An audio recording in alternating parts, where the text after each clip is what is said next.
Well, greetings everyone, and welcome once again to our next last edition of the year. Next Wednesday will be our last show of this year. We won't be back until January 7th.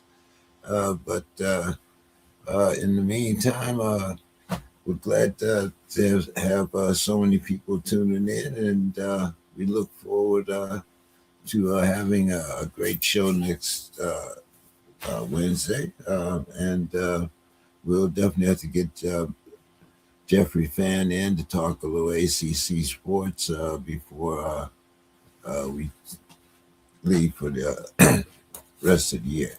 I do see the panel is full here. Bo, how are you doing this evening? I see you.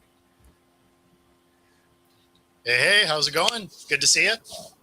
Oh man, I was impressed by your view that you showed us last week. Oh, from the NHL, yeah. So they had me up in the media booth, so it was very cool. Dave, how are you doing this evening? Doing all right. Boy, oh boy, hey, I guess my dream catchers are working here. I don't know. They worked this past week. Oh my goodness. Okay. We also Don, how are you doing this evening? Doing good. How y'all? Good. And I see. Oh, there he is. Okay. All right. Dapper Dan is joining us tonight here, putting all the rest of us to shame. But right. Bill, how are you doing this evening? It has been an interesting last few days. Shout out to Kurt Google Me Signetti. I think a lot of people are cleaning egg off their faces today. Oh well, hey, we actually this week is also when they announced the final 16 here, and oddly enough, it seems like Notre Dame is a little upset. Notre Dame says, playoffs or nothing. Bo, what's your thoughts here, man?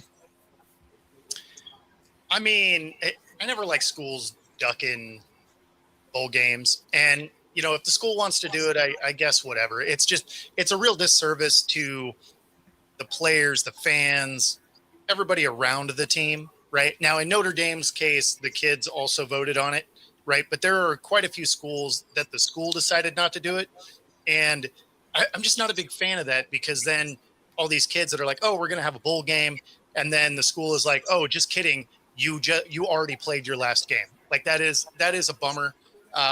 In Notre Dame's case is a little different because the players had a vote in that as well, but I don't like it. Like, play the games. Now, maybe I'm old, but I wanted to lace them up every time a game was available. If my knees would let me, I'd lace them up tomorrow. Like it. Don, speaking as someone who's had the experience of being in a bowl game, what's your thoughts here? Student athlete, former player. Well, my take is that bowl games, and I understand that the whole concept of bowl games has been diminished in this age of transfer portal and NIL, but to me, bowl games are still something to aim for. You get an extra game. The bowls give you some great gifts. That's right. Who doesn't need a year's supply of Pop-Tarts? Yeah.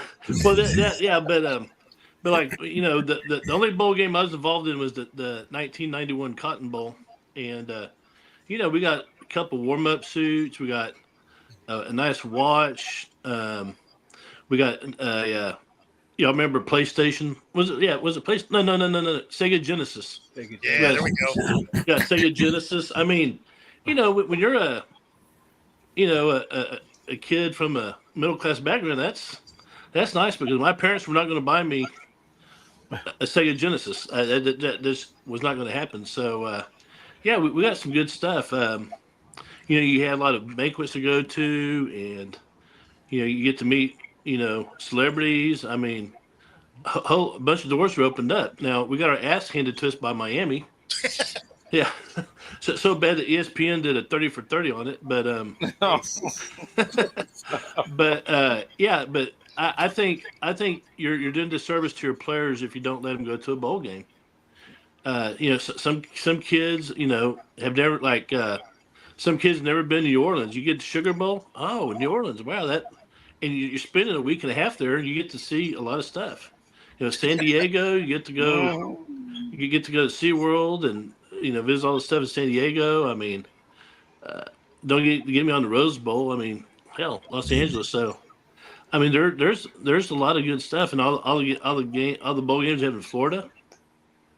So to me, and I understand now you got NIL. You're making $500,000 a year now.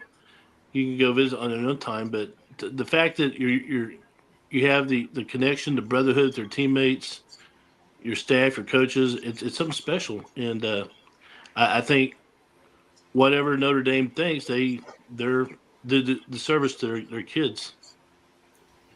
I wanted to touch on Furman's comment there, blames the ACC. You know how you could get around that? Join the conference fully. Yep. Be a conference champion, and then a 3-loss Alabama doesn't get in.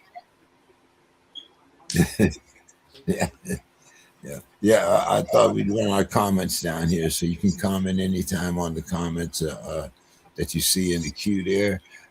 Dave, what's your thoughts on this?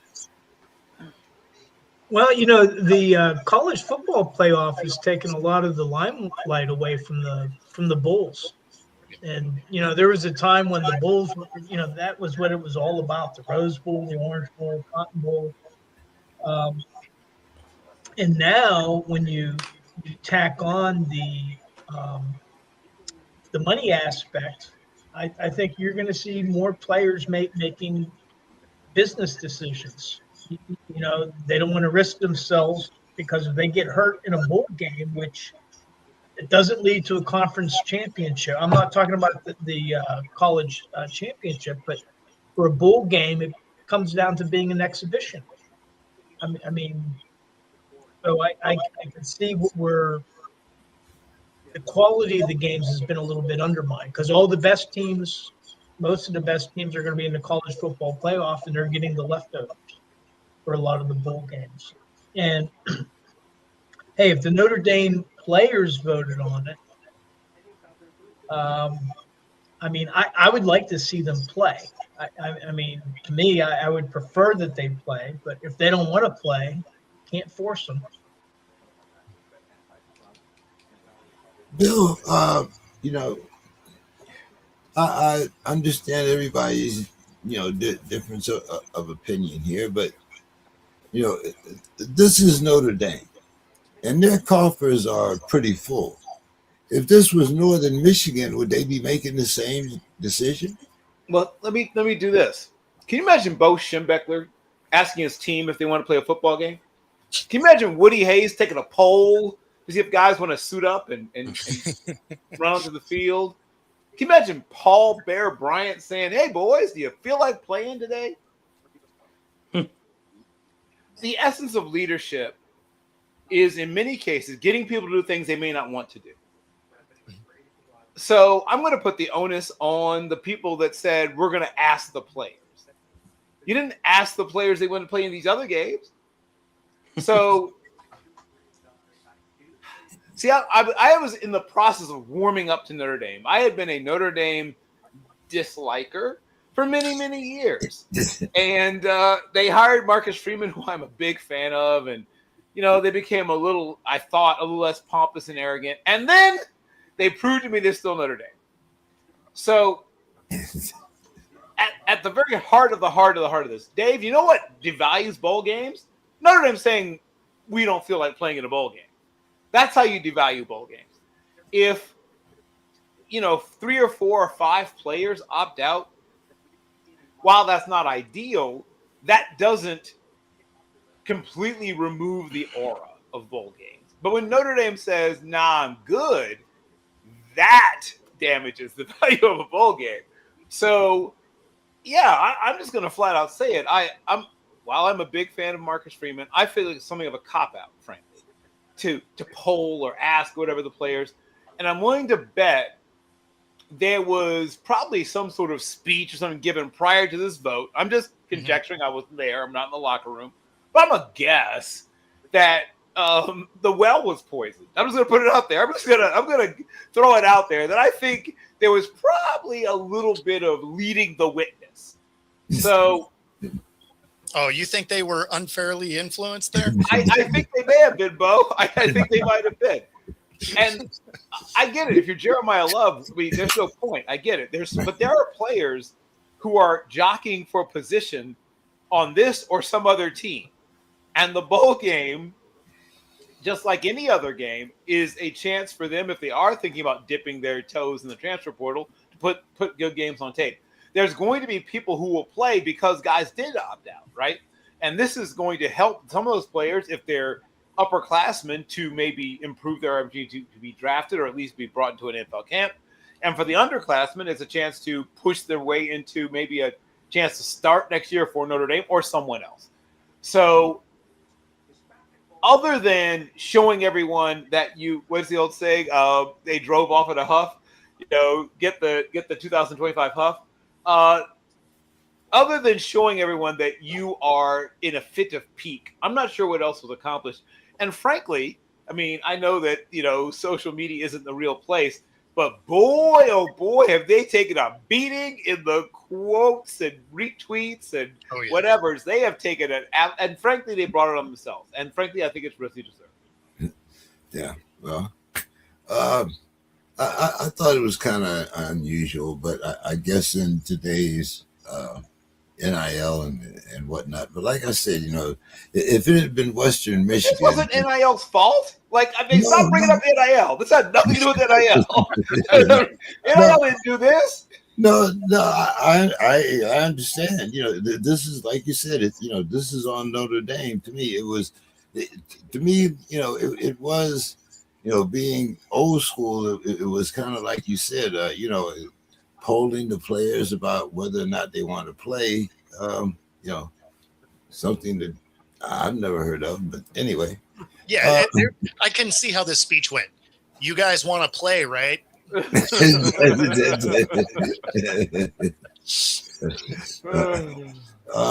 pessimist guys. Jeez. So, I mean, they're not the only school to pull out, though. So there are some other schools that are opting out of bowl games. At least they did ask the kids. The other ones didn't, which is why they're getting fined by the NCAA $500K per school. Good. So, I mean, not by the NCAA, sorry, by their conference.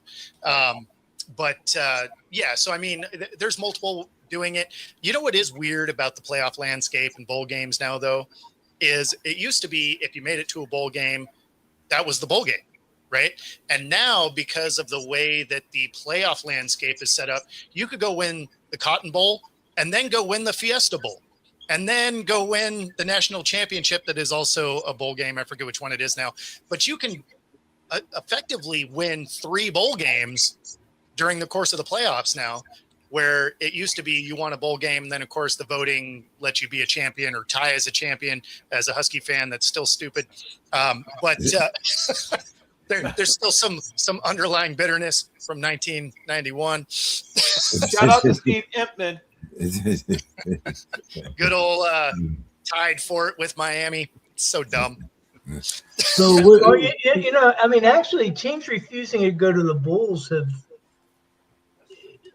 Pitt refused to go to the Rose Bowl back in 1936. Yep. I mean, this isn't the first time that this has happened. And now some of these were because teams, like I think Penn State refused to go to a bowl game because of it was in solidarity to fight segregation. Wallace Triplet. And that's where the "We Are Penn State" chant comes from. Yeah, that was about the Wallace Triplet thing. I feel like but then as recently as 2024, Kansas State didn't go, and they said that the players voted to skip the bowl due to transfer portal losses and opt-outs. And so NIL, or not the NIL, but the transfer portal does have an impact on the bowls. Yeah, Yes. well, that would And- at least make actual sense. Yes. Well, and at least they finally sort of fixed that, right? They changed when the transfer portal is moving forward. So it's going to be after the national championship game. Right, So I right, love right. that. Now, if they could fix it on the coach's end, so there's a non-tampering policy until after the championship game or whatever bowl game you're eligible for, that would be awesome, right? We're talking about pro sports in college at this point anyway. So let's just do it like pro sports, make it so you have a deadline to get things done and you can't tamper with coaches until after the season. Yeah. I mean, we're paying you anyway. Let's just call it what it is. Pro sports. Let's stop messing around. So, Bo, now that you see the lineup here, what do you think? Ohio State or the field?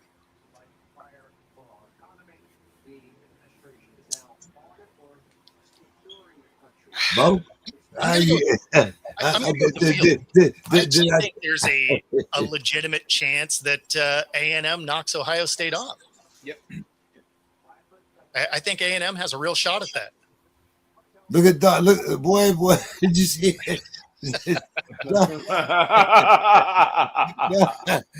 A&M's get spanked by Miami. I think they will have a tougher time with Miami than they would with Ohio State, matchup-wise.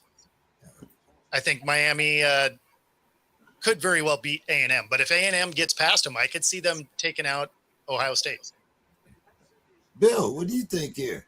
I mean, first of all, math says the field, but Yeah. did we not just watch after everyone said India had no chance, which I don't know why people thought that. Like I told you guys, and anyone who listened, the best defensive line I've seen all year is not in the SEC, it's Indiana. Mhm. And Ohio State has a good defense, but the best defensive line I've seen all year is Indiana's. I don't know how many different times I have to say this to people. Why would I take Ohio State? They're a good team, but they're clearly not unbeatable.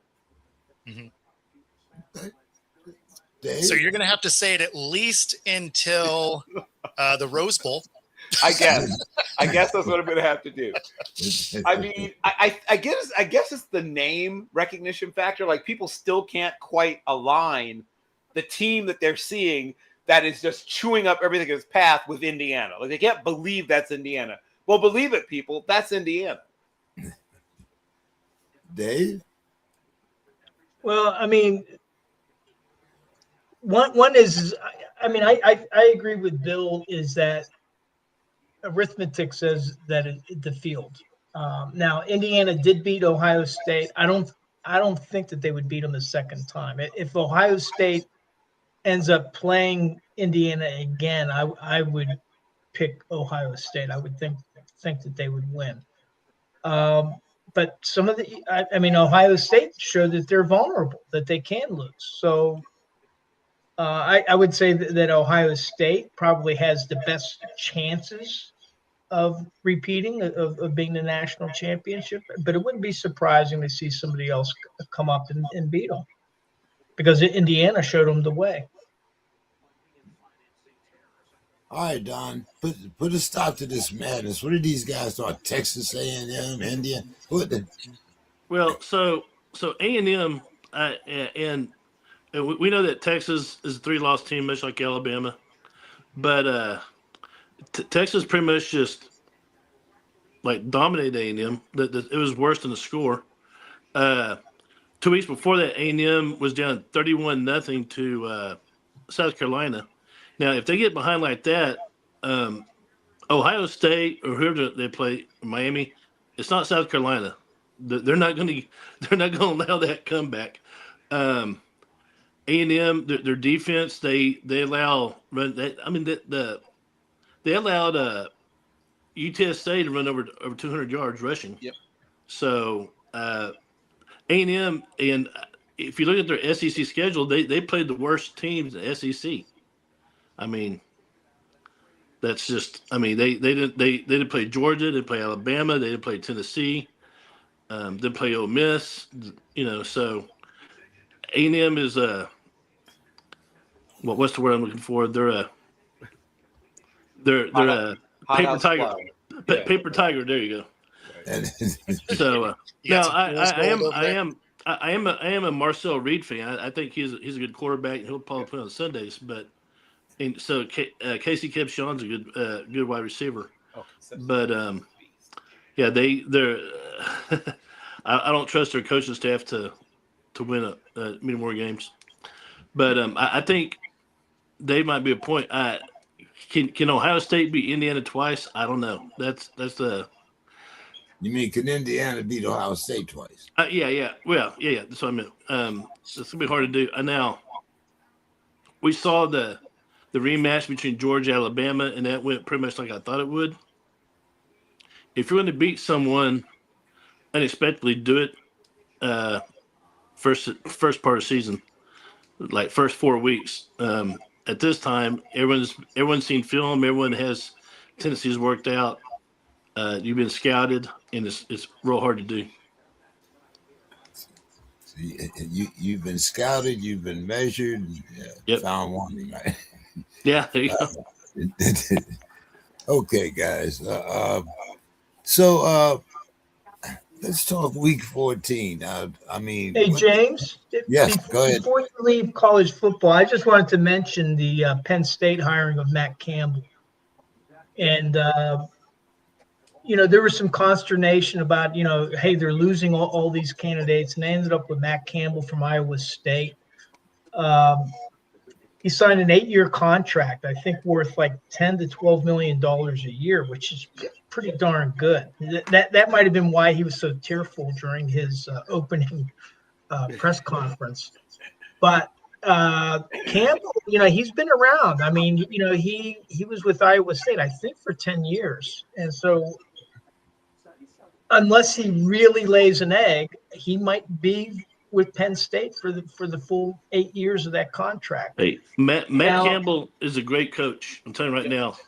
Penn State did good. Yeah, and he's going to have a lot of resources there, more than he had at Iowa State for sure. And he's retaining Terry Smith. Yep. Now, Terry Smith is from outside of Pittsburgh. He went to Gateway High School. And then I didn't realize this, but Matt Campbell is from Carmichael's down in southwestern Pennsylvania near Fredericktown, not far from where I went to college. So another Western Pennsylvania guy that they got in there. So it's going to be interesting. And then the last thing that I'll mention, he's not the first Iowa State head coach that Penn State has poached. Right. And he actually had an interview for 45 minutes with the first Iowa State head coach that Penn State's coached. And if he does half as well as Cale Sanders, Penn State football, or Cale Sanderson, Penn State football is in good hands. Hey, I'm gonna tell you something else about Matt Campbell. In the old Big 12, two coaches that could scout talent and develop it and win without resources was Iowa State and Oklahoma State. Let's not forget Bill Snyder. Yeah, Snyder. Yeah, Kansas. Yeah. So some about those schools with state in the name. But I mean, Matt Campbell found the guy. What's his name? Brock Purdy, and offered him a scholarship. Now he's, playing in San Francisco. So he can recruit. I don't know.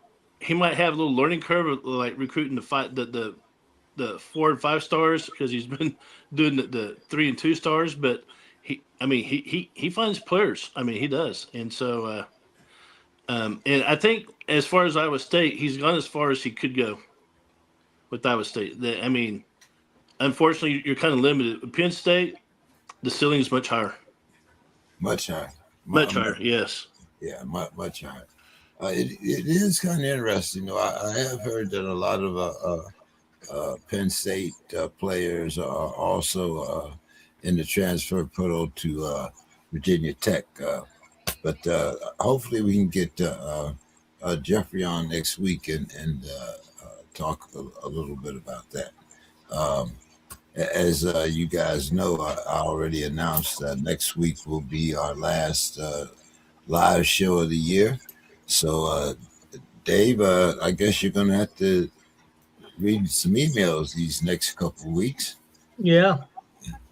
But I mean, some people, Demetrius has sent emails or texts, and so has Don. So yeah. whoever wants to do that, if you email to the chain or text it, I'll make sure to record it. Yeah. We use DraftKings Sportsbook. If you guys want to go there, you can use the odds from there.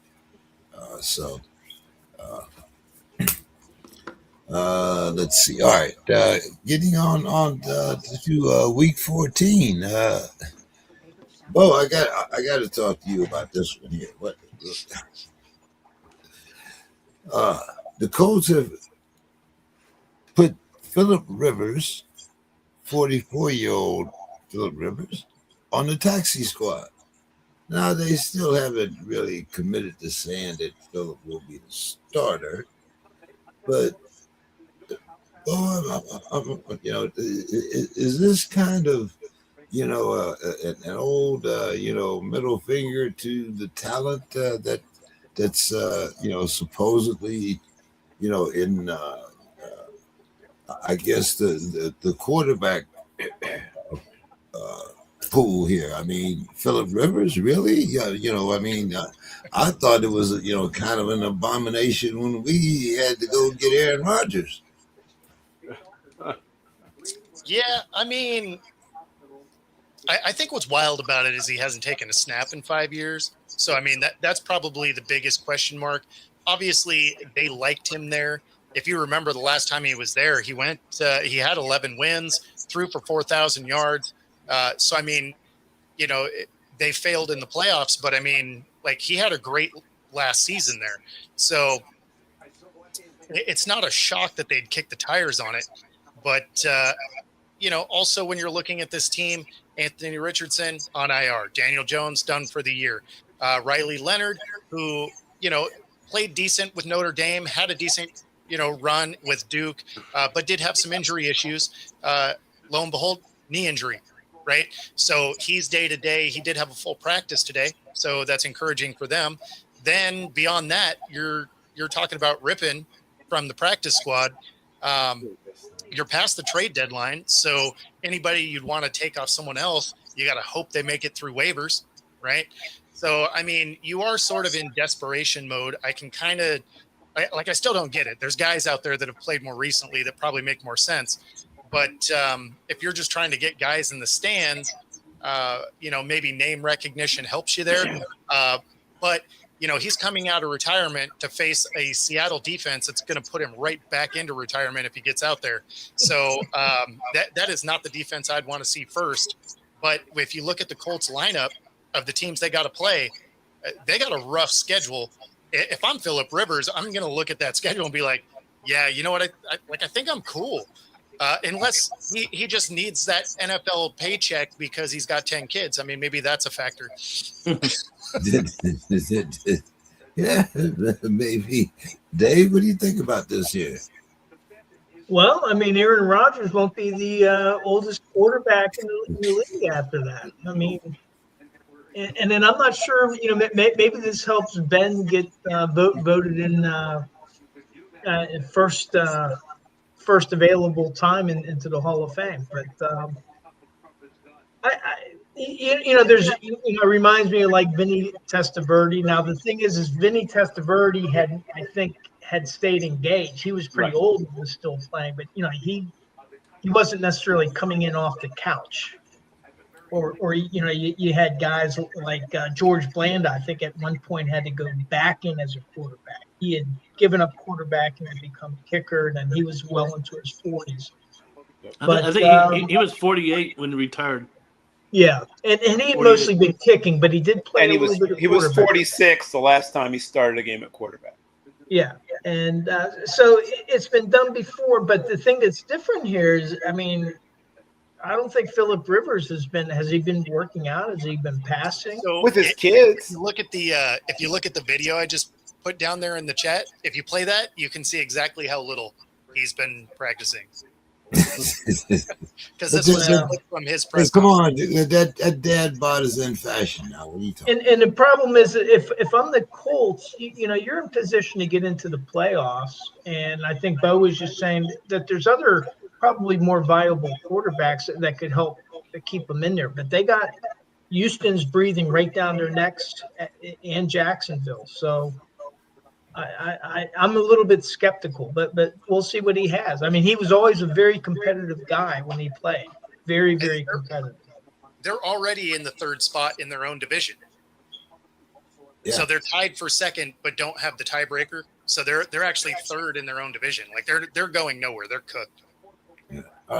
Bill, what's your thoughts here? Philip Rivers, the comeback trail. 1 year contract. Well, what? 4-game contract, I guess. I've never been a father of that many children, but I imagine he's probably looking for excuses to get out of the house. The fact is that physical ability wasn't the biggest part of what made Philip Rivers. So I get it, but I mean, if you're like Ben DiNucci or Kurt Binkert, like, man, what a slap in your face. It's like all these guys who were fairly recently on NFL rosters. Jaron Hall, you must really suck. You know what I mean? Like, this has got to hurt a little bit if you're one of those guys that, was like one of the last cuts or things like that. But I mean, it's a Hollywood movie, right? I mean, like we're talking about. If he comes out there, rallies the troops, and they win 3 out of 4 and make the playoffs, like literally he should walk right off at the end of that game and sign like a book deal and a movie, right? Because nothing can top that. I guess winning the Super Bowl can top that, but don't push your luck. Pigs get fed, hogs get slaughtered. The fact is that, I mean, I've been a fan of this guy for a long time. I remember when, people were debating his throwing motion when he was at NC State, and he had Norm Chow, shout out to Norm Chow, as an offensive coordinator in his time at NC State, which means he was running one of the most complex offenses in all of college football. And I knew he had a good chance to make it, despite the fact that he ran like a woman with her girdle slipping, despite the fact that, he had the throwing motion of a 16th century trebuchet. I knew he had a chance because he had it up here. And this, stays with you for a while. He does probably have to do some pushaways and some, think of girdles. He may want to consider some shapewear. But the fact is that the reason for this, I'll give you 4 words. Brett Rippon, Riley Leonard. Those 4 words is why you're seeing Philip Rivers being brought onto the roster. Even if he was 100% healthy, Riley Leonard terrifies me as a starting quarterback in the NFL, even for a short amount of time. And then your fallback from that, because as was pointed out, he has a sprained knee, is Brett Rippon. Brett freaking Rippon. Like that has to send like a cold chill down your spine. I mean, if Philip Rivers says he thinks he can, go out there and do it, you've got to give him a chance because your other alternative is Brett Rippon. Yeah. So, hey, Bill, correct me if I'm wrong. Isn't Philip Rivers? He has a son as a highly recruited quarterback next recruiting cycle, right? Gunner. Yes, you are 100% correct. Yes, in fact, if this goes well, he might be able to pull like a LeBron James. Don,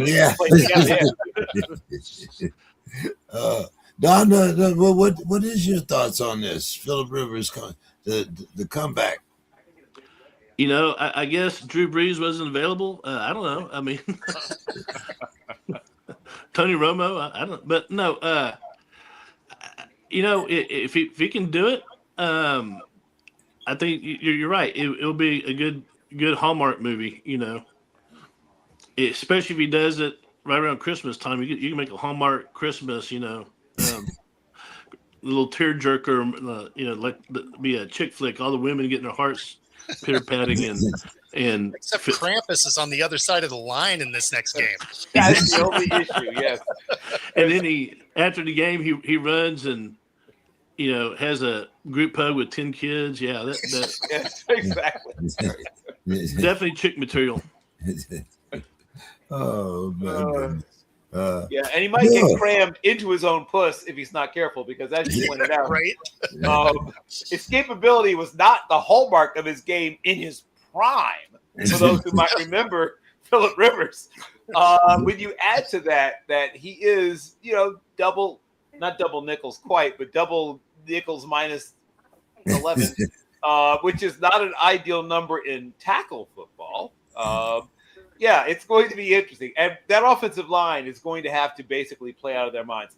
And I'm just letting them know, guys, if you have to hold. We'll do what you got to do. Yep. It's funny that you say it that way, because in that video clip that I dropped down, he says exactly that. He's just like, oh yeah, I'm not known for running away from anybody anyway.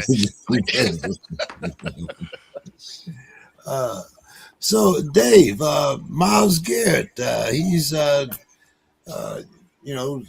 coming up on that record here. What do you think? To be or not to be? Yeah, I thought he wanted to be a winner and wasn't chasing individual achievements. That's what he was saying in the off season. He wanted to win games. He's in Cleveland. So what James is saying, that ship has sailed. So now he's had to move on to option B. Exactly. Yeah, I have no doubt that I think he could destroy the record. One, you got 17 games to do it, and he's motivated to do it. And I think Cleveland is going to play very hard to help him happen, which has me worried in a couple weeks when Pittsburgh has to play in Cleveland, because now you have Shador Sanders, and they're going to want to play around the guy. You don't want to tank and have the guy that you've just designated as your new quarterback. So I think Cleveland is going to be playing hard, even though they're completely out of it. And a part of that will be Myles Garrett. Will he have 25 sacks? I don't know.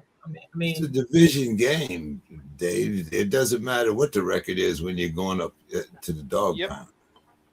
Well, yeah, but a lot of times if you're completely out of it the way they are, your motivation isn't as great. And I think in this Cleveland case, last year. Yeah. Well, I just but I'll be surprised. I'll put it this way: I'll be surprised if he doesn't break it. Yeah, exactly. Yeah.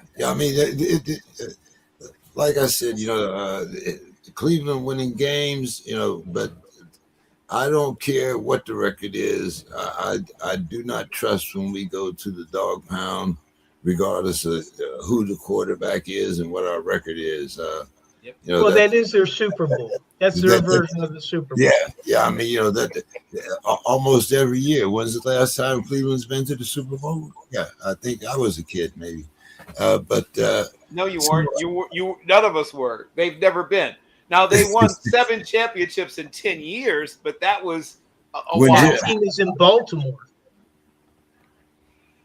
Right. Well, it depends on how you count these things.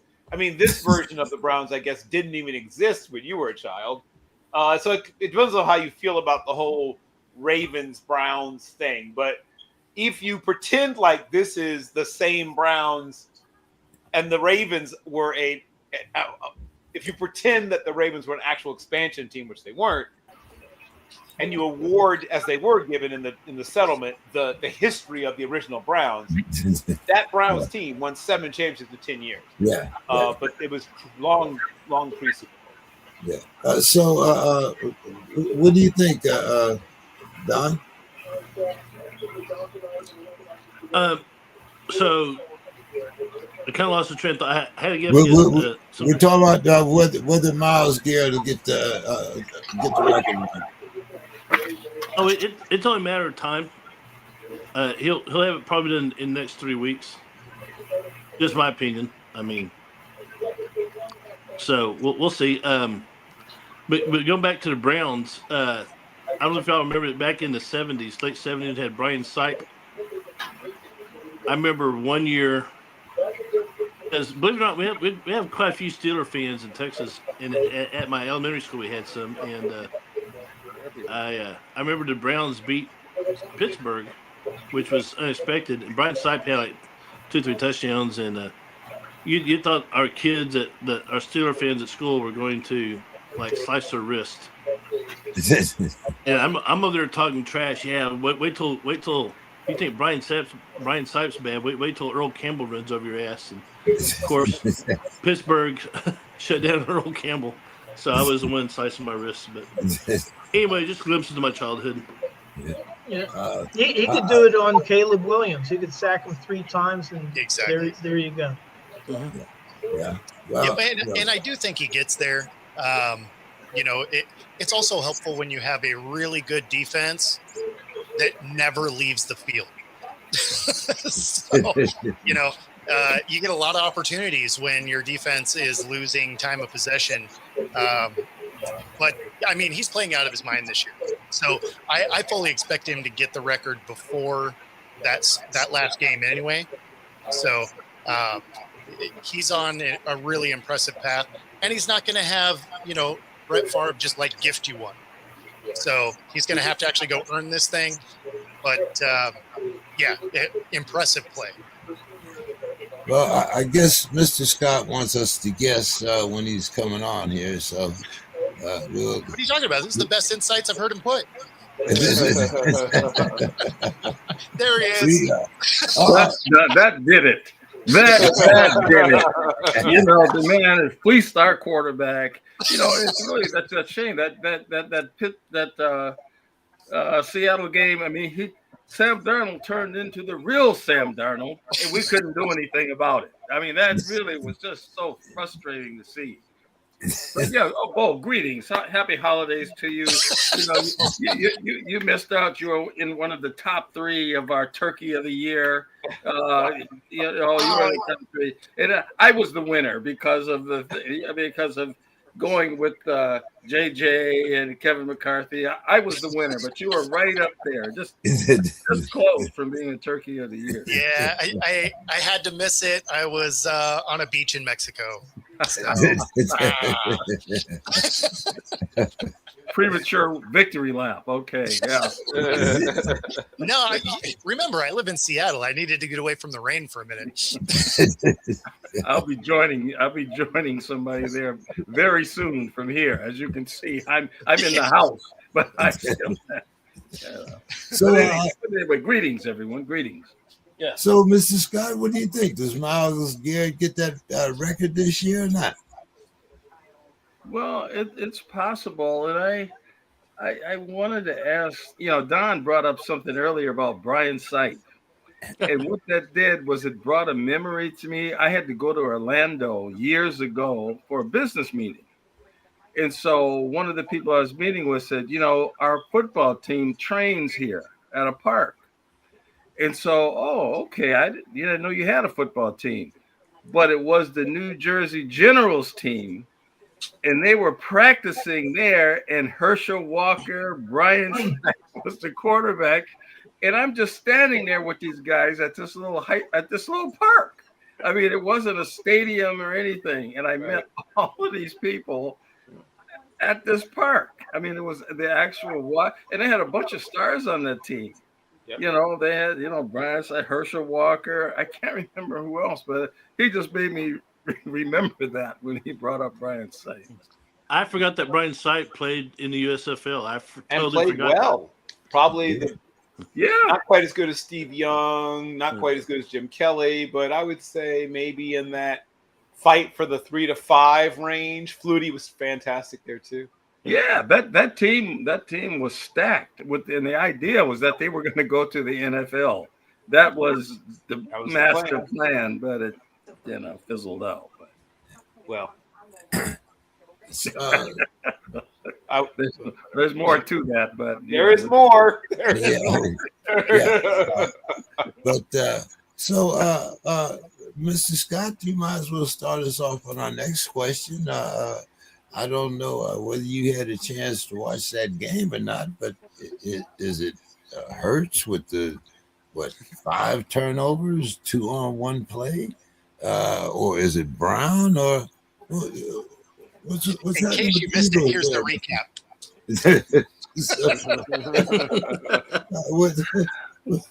What's with those Eagles, Mr. Brown? I mean, Mr. Scott. Well, I really don't know. I mean, I don't know what's with the whole league, to tell you the truth. I mean, it's I thought Philadelphia was part of the cream of the crop, and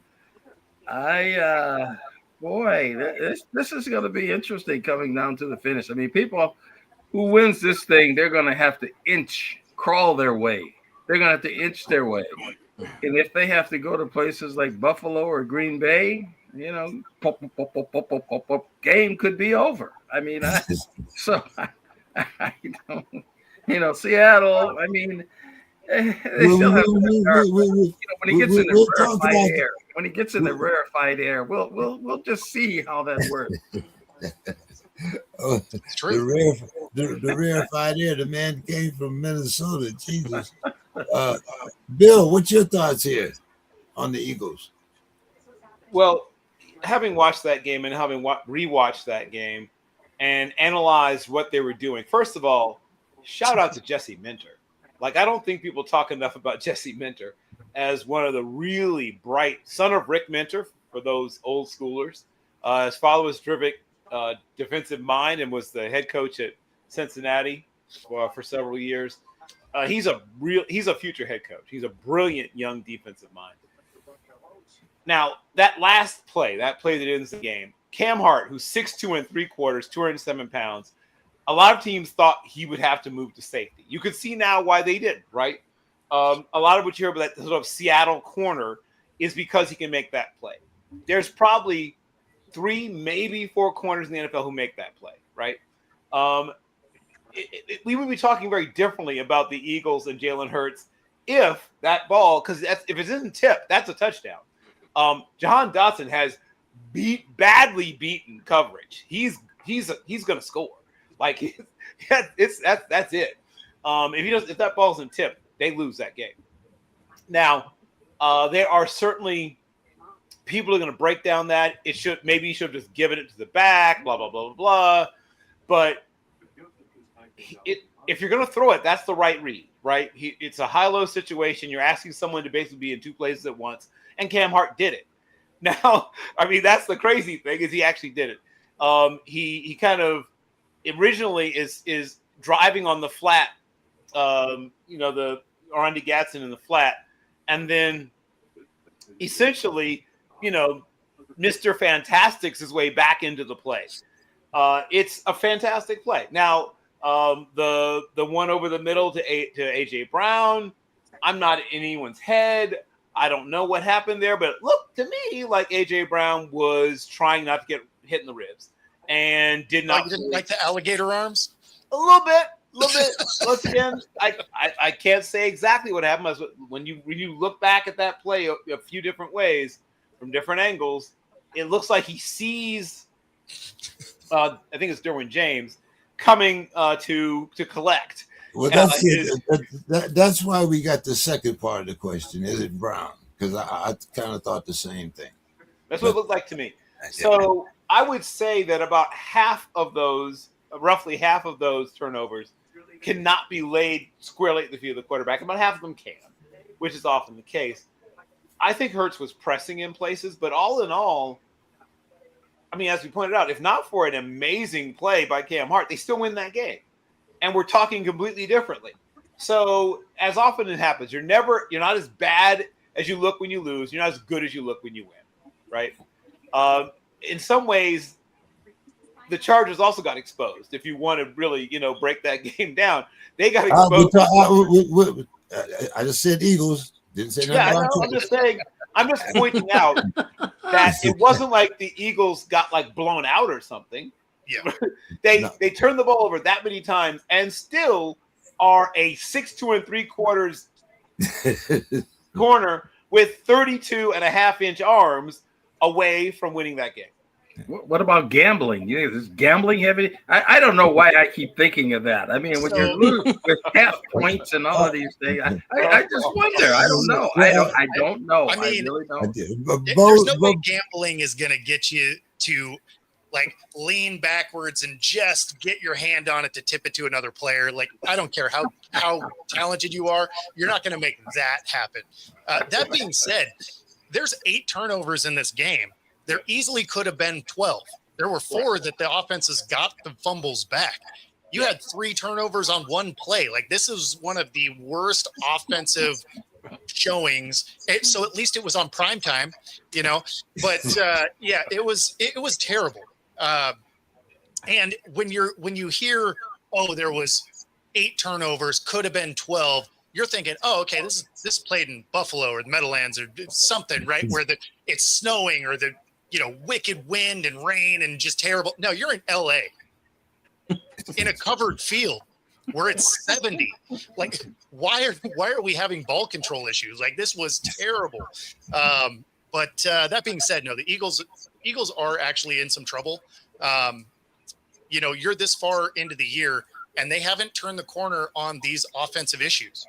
And although the defense has played pretty great throughout the season, you can't play offense the way they've been playing it over the last 4 or 5 weeks and expect to do anything in the postseason, because teams are good when you get to the playoffs. So it's a real concern on what it is they're going to be able to do moving forward if they can't kind of get on the same page when it comes to the offense. What do you think, Dave? Well, Chargers are a good team and well-coached team. And so one of the things, luckily they got the Raiders up next. And I think part of what they're going to need to do is, I don't know if Jalen Hurts is 100%. At this point in the season, a lot of people have different things. But maybe they need to work on their scheme a little bit just to get some easy passes, high percentage passes, just to get the confidence back in that passing game. And a heavy dose of Saquon Barkley. That's it. Yes. There you go. Ding, ding, ding, ding, ding.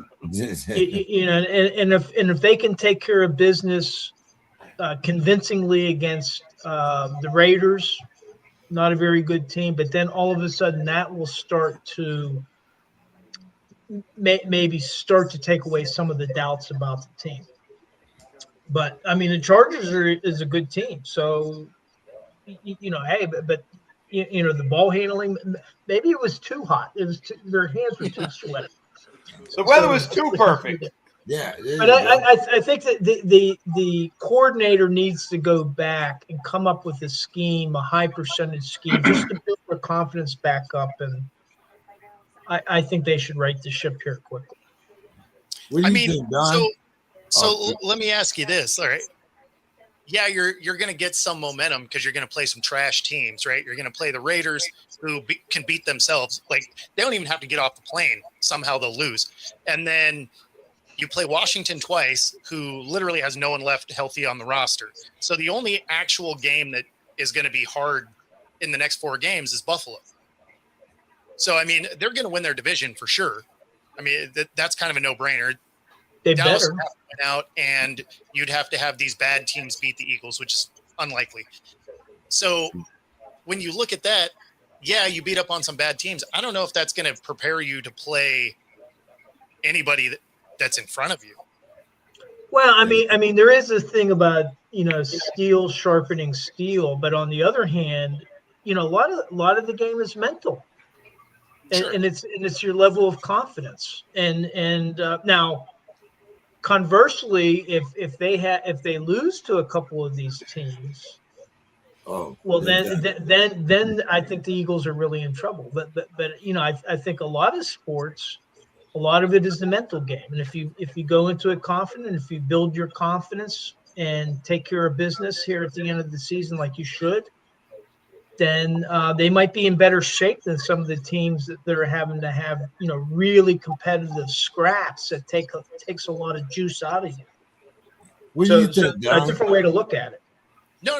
I'm with you. And if the teams were a little bit better, I could even get with it. But the couple of teams they're going to play 3 times, I mean, your finger can cut through a block of butter. So that's not really steel sharpening steel. I mean, that's just like, okay, we showed up, we won, thanks for playing. Although, don't get me wrong, as bad as they've been on offense, the Raiders could legitimately upset them. Don, what do you think here? Are they, I mean, you guys, Jerry's guys still has to play him, I believe, one more time, right? Yep, I believe so.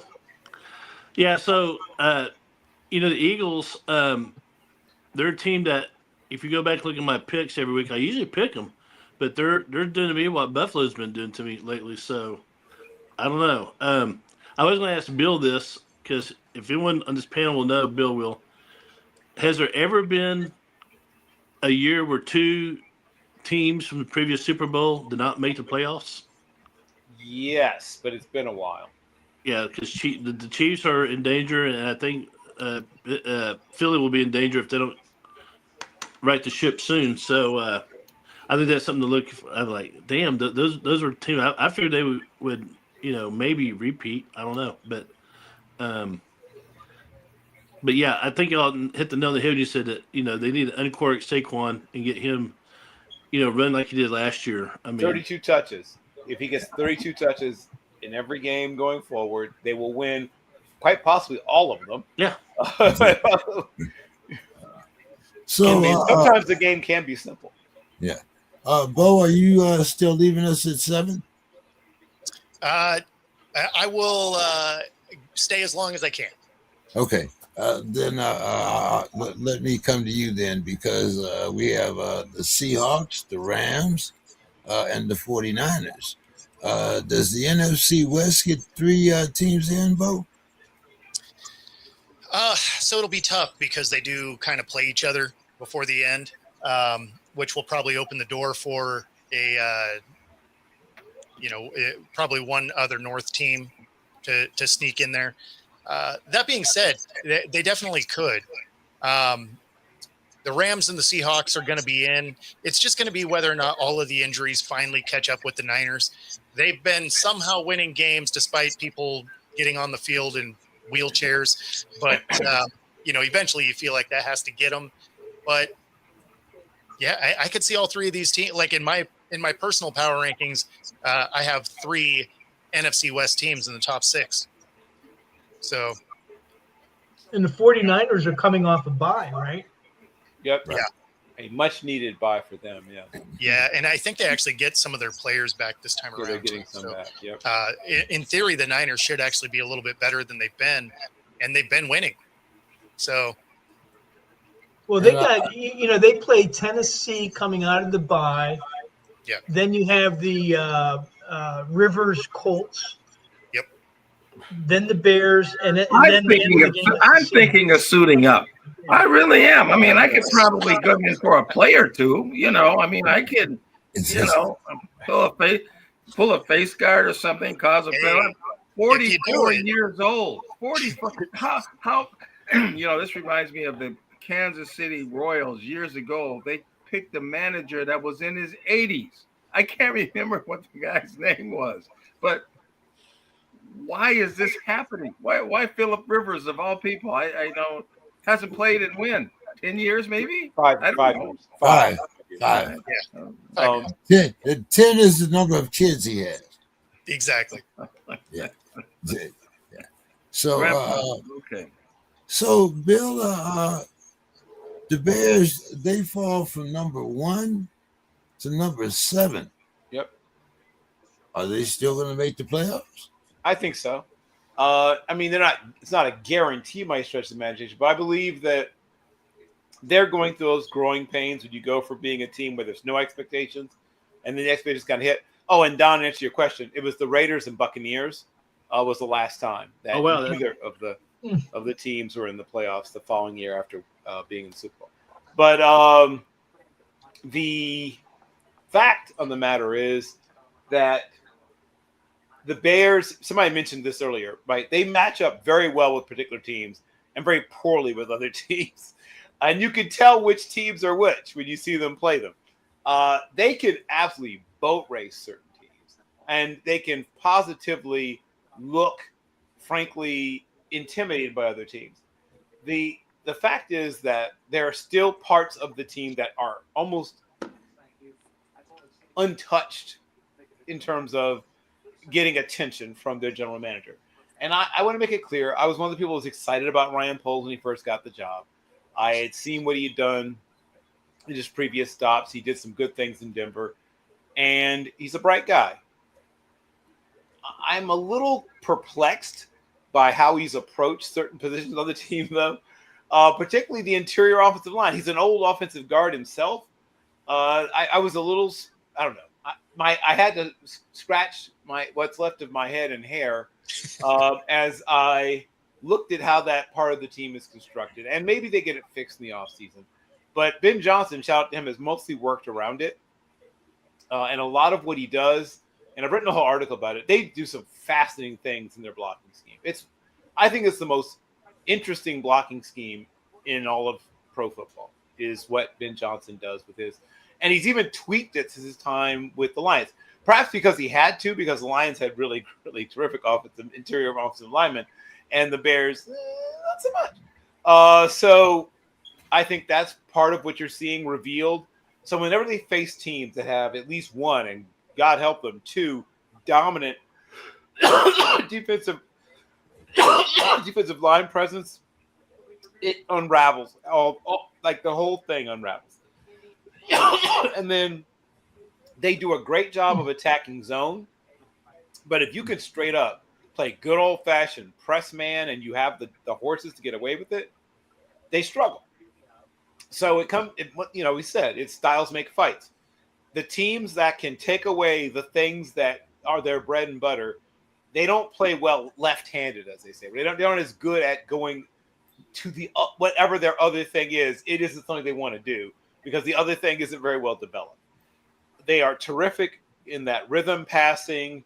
They have some great RPO and then RPO plus, where there's like an extra package of plays attached that go beyond, where they even give another set of options off the regular options. Once again, wrote a whole article about it. Check it out on Team MBS Media. I don't have time to get into it now. But when those things aren't there, they struggle. Okay. Mr. Scott, shut out 1 week. This week you returned the favor. What happened? Well, I'll get into that, but I did want to, before Bo ducks out, kind of like Jimmy Young used to do when he fought George Foreman, just duck through the ropes and just duck. But I wanted to get a quick Sam Darnold assessment. I don't know if he's already given that, but I just very curious about that. Oh yeah, no, totally did. You should show up on time. No, I'm just kidding.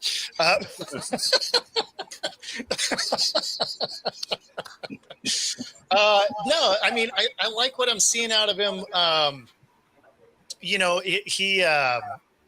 He's playing better than I thought he was going to. So I had not overly high expectations, right? Because when he was playing for Minnesota, it was the first year that we saw him really put it together, right? He had some decent starts when he was in Carolina. He had an overnighter with the Niners, so didn't really do anything there. Prior to that, it was all bad tape, right? So he gets to Minnesota. He plays out of his mind. Your offensive line starts to fail at the end of the year because of injuries. And then all of a sudden, he was terrible, right? So when he was getting brought over to Seattle, I was just like, man, our offensive line is hot trash. Been bottom 5 for, 5+ years. I was like, man, this is probably not going to be great. I'd rather keep Geno. Now, hindsight, it's 2020, right? Geno has been stinking it up with the Raiders. And so I'm not sad that he moved on. And Darnold, we actually addressed a good portion of our offensive line, and Darnold has done well. When the line has broke down, he's made mistakes. He's thrown picks. At the same time, he is lighting it up as far as yardage also. So I'm pleasantly surprised with what I'm seeing. I was never overly high on the acquisition. So he is exceeding what my expectations were. I actually thought this was a 10-win team. They're currently sitting at 10 wins. So they're most likely going to go beyond what I thought this team was going to be capable of anyway. I thought they were a 10-win wild card team that is probably like a first round exit. They are looking more like a potential division winner that could end up in the championship game. So I'm happy with where this team is headed. No, I appreciate that. You know, I mean, first, unbiased opinion. I do appreciate that. I've seen that. I wish he was still here, to tell you the truth, but you know, that's another thing. Yeah, McCarthy has not been that dude for you. To say the least. I mean, but you know, getting back to McCarthy, I mean, it's kind of like what he did in college. For one thing, he was a great hander offer, and I mean that's pretty much what he's been doing for us. I mean, you have a Jefferson who catches one pass for 4 yards. I mean, come on now, you have, and that can't all be on him. I mean, it has to be your scheme, it has to be, you know, your offense, your play calling, all of these kind of things, but. I mean, that's a real frustrating thing when you have an ace and you don't play it. I mean, it's kind of on you. I guess let me ask you this, since we're off on a tangent anyway, and maybe I'm not looking at this right, but he doesn't seem to go through his progressions. Like he seems to be that one. Maybe second read, and then he's done. So that obviously he wasn't asked to do a lot with Michigan, right? They had a good defense. He handed the ball off a lot. He had to be special a couple of times, maybe. But he doesn't seem to get through his reads. And you have absolute race cars for receivers that he just can't find. You know, along with that, one of the things that they've been saying is really his mechanics. You know, how he sets up. I mean, so many of his throws, the guy has been open, but even when he completes some of them, they have to make a circus catch, you know, to catch the ball. It's not like he can just kind of lay back and lay some of these easy tosses in, like to the flat or whatever. Everything seems to be kind of in a rush. So you know, playoff looks like that's kind of in the rearview mirror now. And then they play Dallas. I'm hoping to hear something from Don about that game. You know, Dallas is still dangerous. But yeah, JJ he's just doesn't seem to be grown into the real starting role that they've been kind of gearing up for him to do. And it's been really, and then what happens with that is then you got your players. Are they going to really play for him? You know, then it gets to the point where, you know, the frustration sets in, and I've seen some of that in some of those games. So, you know, we'll see. This Dallas one, this is going to be very, very interesting because they still have talent on that team, and we'll see what what JJ can do. If they lose this game, I mean, that's, you know, it's a wrap for this year, which it probably is already, but we'll see. Well, and Dallas's defense is actually a lot better than it's been. So, like they are progressing the right direction. A little too late in the game, but they are getting better as the season goes. I do got to pop out. Didn't they just give up 44 points, Bo? I'm saying that they're better than how they started. Their defense was the worst in the league at the beginning. So, you know, everything is, you know, a step forward, right? But I do got to pop out. Our storm is starting to come through, so my lights in here are flickering, which means my router will probably die at some point, and then I'll just poof, be gone. So let me give you my last thoughts real quick. So I work with Toys for Tots every year. I have for 20 plus years. And the drop location for us, if you're in the Pacific Northwest, is going to be Crucible Brewing. I do my Thursday night show from that brewery.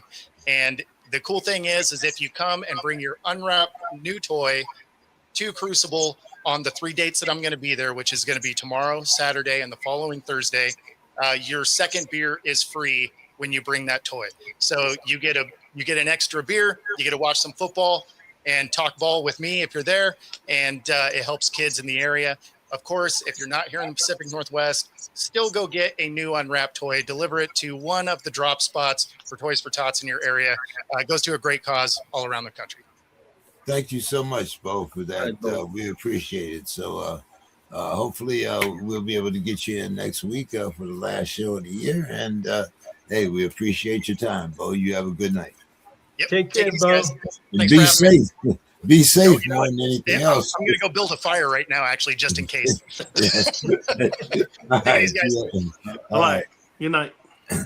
Don, everybody's talking about Dallas, and I guess the resurgency since they have added those two guys on the defense, even though they did give up 44 this time.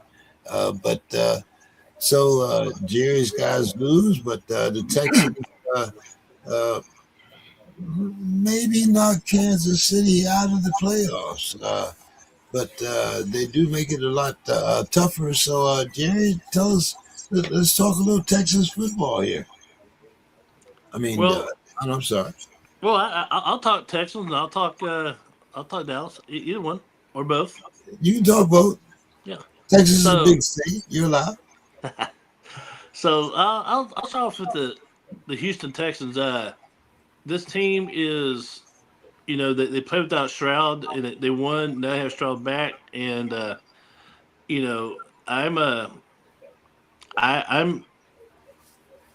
all in on the Texans right now. They're playing good football. They're not really dominating anybody, but they do just enough to win, and I don't think they've reached their ceiling yet. I'm going to be, watching bated breath, see how it all comes out, as far as playoffs come along. And so the AFC is tough.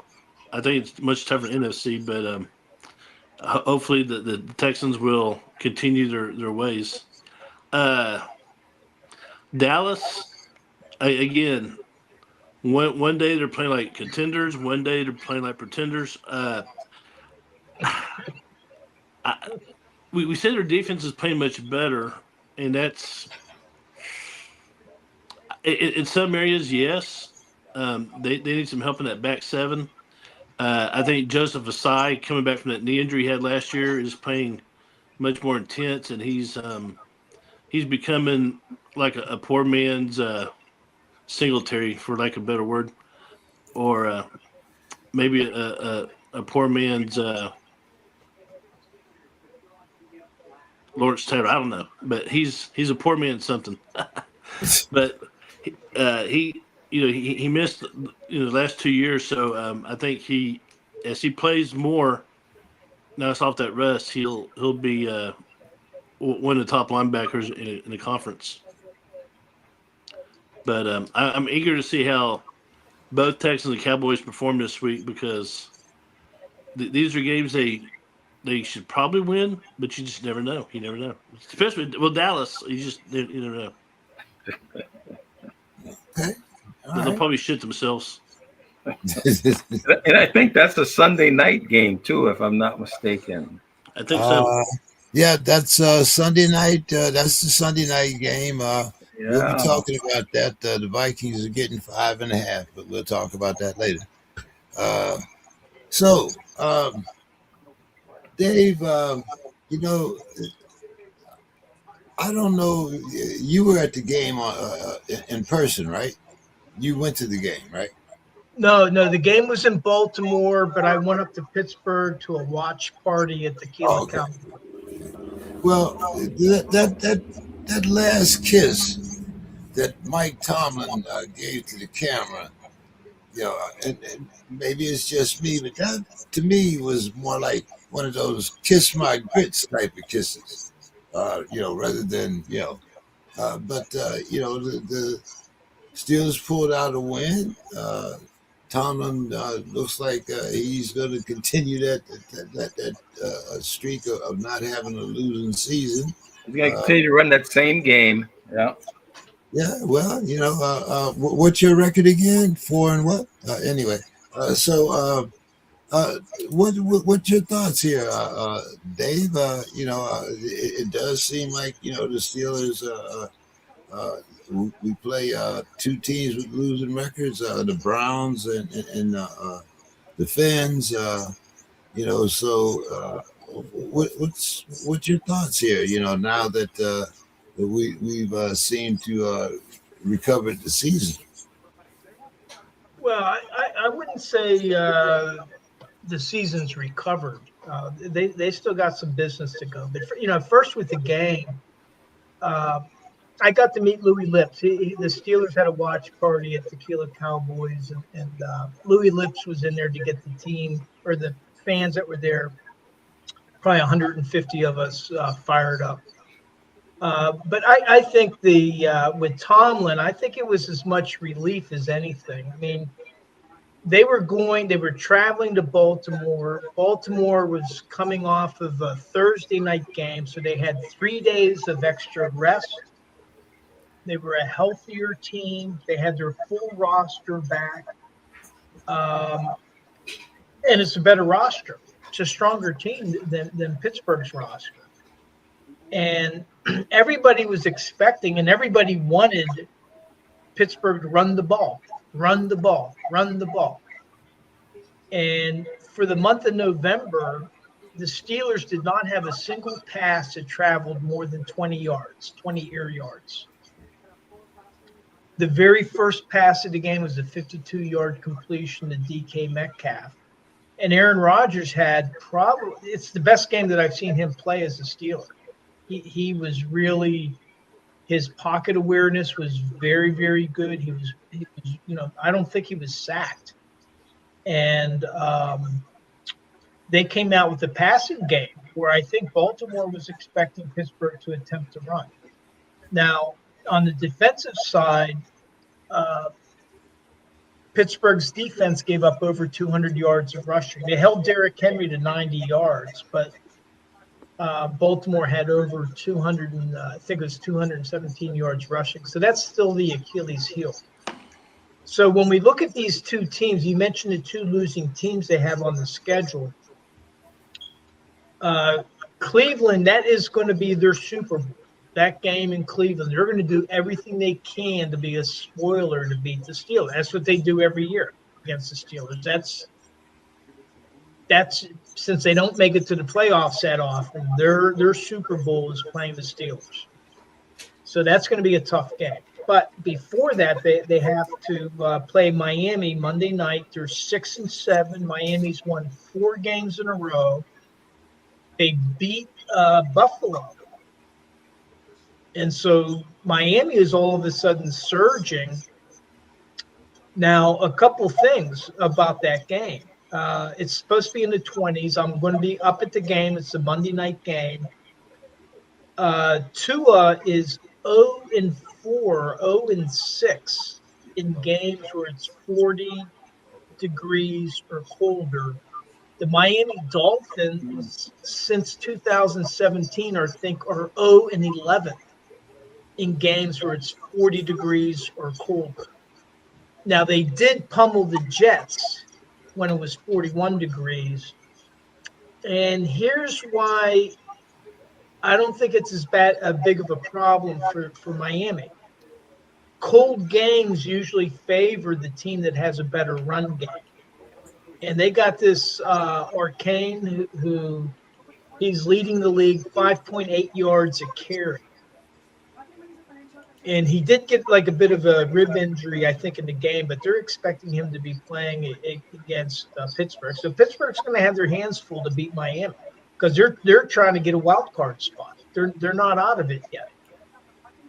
So, but in terms of the Steelers, I think that they showed a great scheme. I think that they kind of fooled Baltimore, who was expecting Pittsburgh to run. And you had some great defensive performances, individual performances by Brandon Eccles, James Pierre, guys that you would not expect to be, leading the team. And then Alex Highsmith had a walk-off sack to finish the game. So, yeah, the whole thing with Mike Tomlin he tries not to create blackboard material. Although in his Tomlin Tuesday, he did mention that he was asked about calls in the NFL, and he says that he doesn't do that. He just tries to have enough plays to overcome that type of stuff, which some people took it as a shot at John Harbaugh. But I mean, for Pittsburgh, that was a huge, huge win. It can't be underestimated. They lose to Baltimore, and their chances of making it to the playoffs are very, very dim in that. If they take care of business against Miami, and in fact, if they beat Cleveland and they beat Baltimore, I think that they're in. If they beat Cleveland, because Baltimore has 8 losses now. Right. And they would lose the tie. They would lose the tiebreaker if they beat Baltimore twice. Right. So, yeah. But it's going to be interesting, like you said. But doing the opposite of Chicago, I think Pittsburgh went from 8, or was it 8 back to number 1? I think we were in the 8th spot. No, they were outside the playoff picture. Now they're the 4 seed. Yeah. If they keep winning, there'll be a lot of disappointed people. Yes. There'll be a lot of disappointed people if they keep winning. So. Yeah, Minnesota won't be able to try to poach our coach. But okay, guys. Well, let's give us a recap. You were up there on the Turkey of the Year too. You were a finalist. So go ahead, Dave. Catch us up here. Tell us where we're at. So last week, the big guy, huh? Well, Reggie only had 12 right. And James, you only had 13, as well as Bill. Bill, the last couple of weeks, has not been doing well. Nope. But Don, you had 17 correct, which was 60.7%. Really, really well done. Kudos. I think myself and Anthony, we had 16, so we had 57.1% correct last week. So we would have been in the black. For the season, I'm in 6th place with 46.6% of correct answers. Demetrius is in 5th, 47.4%, but there's been some changes. James, you're now down to 4th place, 50.5%. Anthony, you went ahead of James. You're in 3rd with 51.1%. Don, you're in 2nd with 51.4%. And Bill, you've been dropping, but you're still at 53.1%. And you've been in the lead, I think, since week 3. Okay. All right. So are you allowed to use these last few weeks are all important to get your are you allowed to use AI and computers and you can use anything you want. You can get an abacus if you want. You can take your shoes off if it helps. you could use any of the tools that are available to you. It hasn't helped me in Vegas, so I don't know. Do what you got to do. So tomorrow night we have a game, and we've been missing Reggie these last couple of weeks. But we had the Falcons. They're getting 4.5 points. They're playing the Bucks, and the over/under is 44.5. And I'm going to start with you, Mr. Scott. Well, I have to take the Bucks. I don't like what I've seen of Cousins at all. So I don't, good riddance. So I'm going to take the Bucks. And what's the under and over? 44.5. I'll take it under. Kurt managed to throw 2 more interceptions last week. I don't think he had any TDs. It says he only scored 3 field goals. No, he didn't. So staying with you, Mr. Scott, we have the Clowns. They're getting 7.5, and they're playing the Bears, whom you call fraudulent. And the over-under is 39.5, Mr. Scott. They're You know, playing at the Bears. I'm gonna ride with I want to ride with Shador in the over. I mean, I've seen enough where he plays loose enough. I mean, what does he have to lose to go out there and throw the ball around, run a little bit? Yeah, I'll take the Browns in the over. Yeah. Okay. Bill, Falcons, Bucks. I will take the Bucks and the over, and I will take the Bears and the over. Okay. Don. I'm gonna take the Bucks in the under, and you know what? Mr. Scott has inspired me. I'll take the Browns in the under. Okay. I'm gonna take the Bucks and the under, and I'm gonna take the Bears and the over. So that leaves on you, Dave. Okay. Well, we're all for Tampa Bay. Bill took an over, but I'm taking Tampa Bay in the under. Mayfield, I think he's hurt, so I'm going to take Tampa Bay in the under. And then the next game, Chicago and Cleveland. Cleveland at Chicago. Garrett is going to be trying to get his 3 sacks to break the record. So maybe he'll do it against Chicago. I'm going to take it. And Chicago has a tough end of the season. They might not make the playoffs. So it's going to be interesting. Important game for them to win, but and they might win this game. But I'm going to take Cleveland in the points and the under. All righty. Let's see. Okay, so staying with you, we have the Not Yets. They're getting 12.5. They're playing at the Jaguars, and they're running 41.5. Wow. I'm still. It's a huge spread, but the quarterback situation with the Jets is. I'm going to take Jacksonville in the over. Okay. And we have the Bills minus 1.5. They're giving the Pats 1.5, and they're playing at New England. The over/under is 50.5.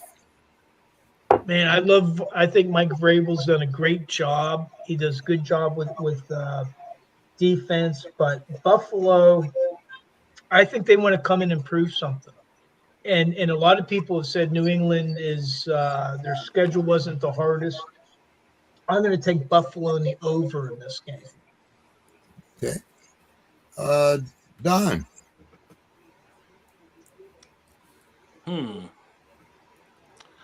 Let's see.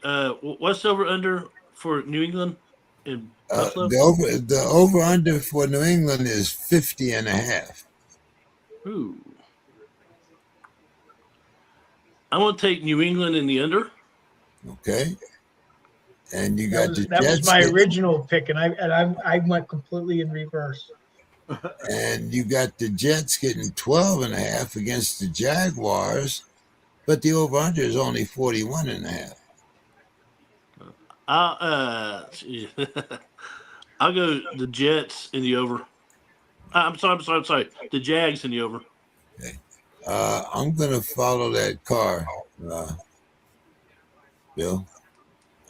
Don, Dave. I'm going to follow that. I'm going to do the same thing. I'm going to take the Bills, but I'm going to take the Bills and the under.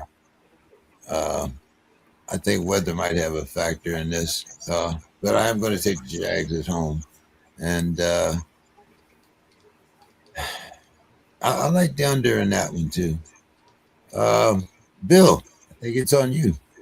Okay. I will take the Patriots, and the under is 51.5 or just 50? 50.5. 50 and a half. It's an outdoor game. I'll still take, Patriots in the under. It'd be close, though, to hitting. And then the Jaguars, Jets are the in Jets, 12 and a half. the Jets are getting 12 and a half. They're playing at the Jaguars, and the over-under is 41 and a half. I will take the Jets and the under. Mr. Scott, Yeah. Jets and Jags. Jets getting 12 and a half. Yeah, the Jags have slipped up on me all year. I mean, they just seem to be better than I want to give them credit for, but I'll take them in the over. Jags in the over. Okay, and what about the Bills giving the Patriots 1.5 and over under 50 and a half? Boy, the Bills, they're almost like Kansas City. They have to keep taking them until they cut their heads off. And so I have to take the Bills, and 50 and a half is a lot. So I'll take the Bills and the under. And you took the Jags, and you took the Jaguars in the Jets Jaguars game, right? Yeah. Okay. Staying with you, Mr. Scott. We still have Mr. Brissett. He's getting 9.5. They're playing the Texans, and the over-under is 42 and a half, Mr. Scott. Yeah, Brissett, it seems like he wants to keep that job. I mean, and run the world's tallest midget out of town. So, I mean, I'm going to take that 9.5 points. And Texans, they play good D, and it's that one's. I'm going to take it over. I think still 42 and a half is kind of low, so I'll take it over. All right, and a game that really means a lot to us. We have the Ratbirds. They're giving the Bungles 2.5, Mr. Scott, and the over/under is 52 and a half. Boy, something seems to be wrong with the Redbirds. I don't know what it is. I mean, and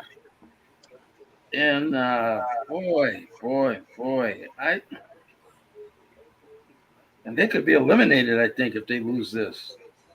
Could be. Oh man, well, I have to stay with the Kansas City thing till they cut their heads off. I mean, I'm gonna take Baltimore in the under. Okay, Bill. Let's see. So the first of those two games was the Cardinals and Texans, and the Cardinals are getting 9.5. Okay, Yes. So, and this is in the desert? Nope. This is at the Texans. Oh, okay. It's 42 and a half. Okay. I will take the Texans and the over. It's 42 and a half. Yeah, Texans and the over. Yeah. And I will take the Bengals and the under. Okay. Dave. Okay, Houston is, they're making their push. They got Stroud back. I'm going to take Houston in the under. And in the other game, Lamar Jackson, he hasn't been running. I think he's been playing in the pocket. I don't think he's 100%, but they can score points. And Cincinnati's defense stinks. But Cincinnati can score points, and Baltimore's defense isn't great. So I'm going to take Baltimore in the over. Okay. I'm going to take the Texans and the under, and I'm going to take the Bungles and the under. Let's see. That'd be nice. Is it on you, Dave? I It's believe. on me. Oh, it's on Don. Okay. Yeah. So I'm going to take the Texans in the over, and I'm going to take Cincinnati and the over. Okay. Okay, Don, we got the Raiders, and they're getting 11 and a half. Ooh. They're playing at the Eagles, but the over-under is only 38 and a half. Okay, Eagles going to be pissed. So they're at home. I'm going to take the Eagles in the over. Okay.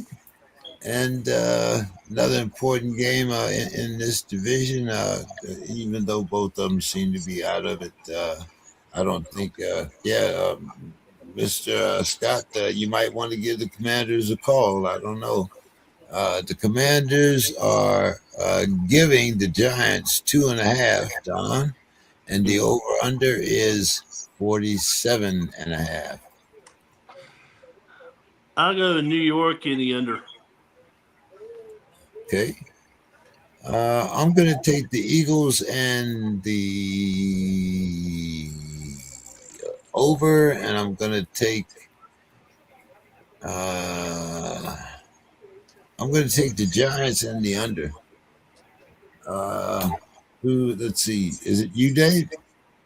All right. I'm going to I agree with Don. I think Philly has a lot to prove, and they're going to want to really put the pedal to the metal. So I'm taking Philly in the over. And between the Giants and Washington, I don't think Daniels is playing. He's out, right? So I'm going to take the Giants in the under. Okay. Mr. Scott. Yeah, I'll take the Eagles in the over. And I was kind of liking the Giants, but that running back, boy, that guy was looking like John Riggins for a while. I can't think of what was his name. Cameron Scatterbo From Sacramento State by way of Arizona State. Yeah, he was running around there like John Riggins, and then he got hurt. So Out for the year. I'll still take the Giants in the under. Okay. Bill. I will take the Eagles and the over, and I will take the Giants and the under. Okay. You know what? We all have exactly the same picks on those two games. Oh, wow. Oh, That's It a doesn't wash. happen too often. Who went first? Anyway. I think Don did. Was it Don did. Yeah. Okay. We all followed Don's cab. Well, okay, To Bill. your own peril. Okay, Bill. We got the Chargers, and they're getting 4.5.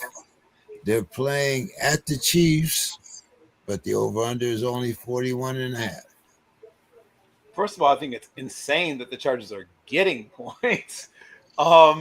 So weird. But yeah, I mean, that feels like giving away free money. Yeah, so I will definitely take the Chargers and points. And this is an outdoor game, right? So it's an outdoor game. 41.5. That's probably And they're pretty close. playing at the Chiefs. Right. So it's like I said, it's an outdoor game. So it's a cold weather outdoor game. I will take the Chargers in the under. Chargers don't usually do too well outdoors. I'm going to take the Chiefs. Plus, they got their backs up against the wall. I'm going to take the Chiefs and the over.